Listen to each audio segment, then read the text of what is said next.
वहीं महाराष्ट्र में एनसीपी ने अपनी पहली फहरिस्त जारी कर दी है। पहली फहरिस्त में 12 उम्मीदवारों के नाम शामिल हैं। अहम नाम सुप्रिया सोले का है, जो कि बारामती से उम्मीदवार हैं।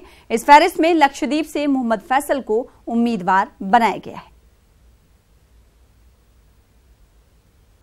यूपी के नायब वजीर आला केशव प्रसाद मौर्य ने कहा है कि बीजेपी इलेक्शन के लिए पूरी तरह तैयार है। साथ ही इन्होंने कहा कि प्रियंका गांधी के आने से बीजेपी को कोई फर्क नहीं पड़ेगा।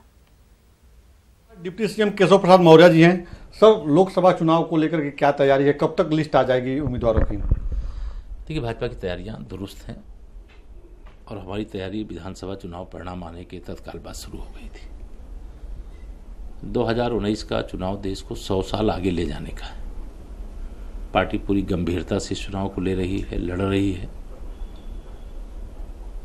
टिकट कब आएंगे या तो संसदीय बोर्ड के अधिकार क्षेत्र का विषय है, लेकिन कार्यकर्ता और जनता उसके ध्यान में एक ही बात है कि हमारा प्रत्याशी नरेंद्र मोदी, हमारा चुनाव निशान कमल का फूल।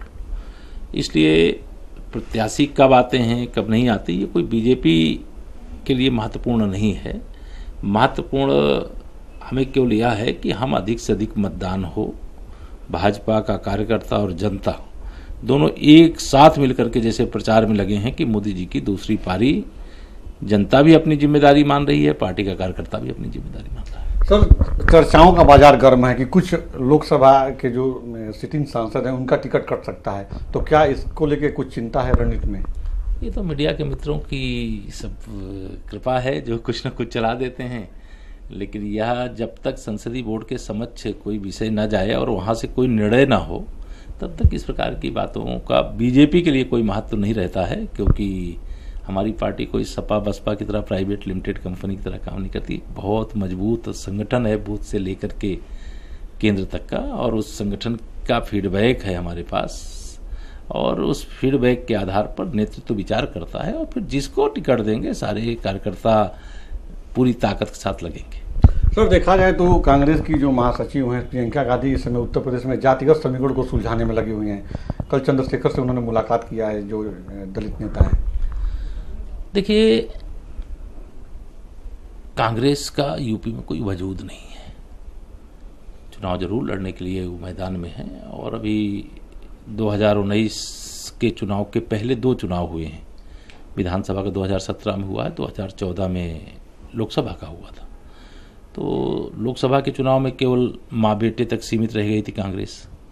विधानसभा के चुनाव में तो 7 सीट में ही सिमट करके रह गई कांग्रेस पार्टी।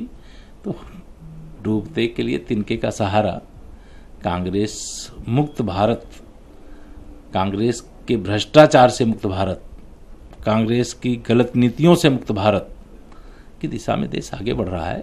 बसपा सुप्रीमो मायावती ने कुछ दिनों पहले बयान दिया था कि हम कांग्रेस के साथ कहीं भी गठबंधन नहीं करेंगे, लेकिन निशाने पे भारतीय जनता पार्टी है।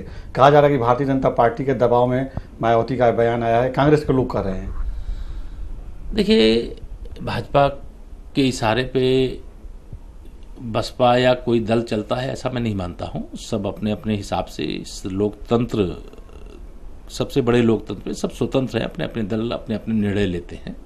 कांग्रेस नेता प्रियंका गांधी 17 तारीख को जो खबर आ रही प्रयागराज, वाराणसी, जो आपका उधर बेल्ट है, पूरा दौरा करने वाली पूर्वी उत्तर प्रदेश का, क्या लगता है इससे कुछ प्रभाव पड़ेगा? देखिए, प्रियंका वाड्रा जी के जाने से मुझे नहीं लगता है कि बीजेपी के सेहत पे कोई असर पड़ने वाला है। इसके पहले भी बहुत बार गई हैं, बहुत बार जाती रही हैं, आगे भी जाएंगी।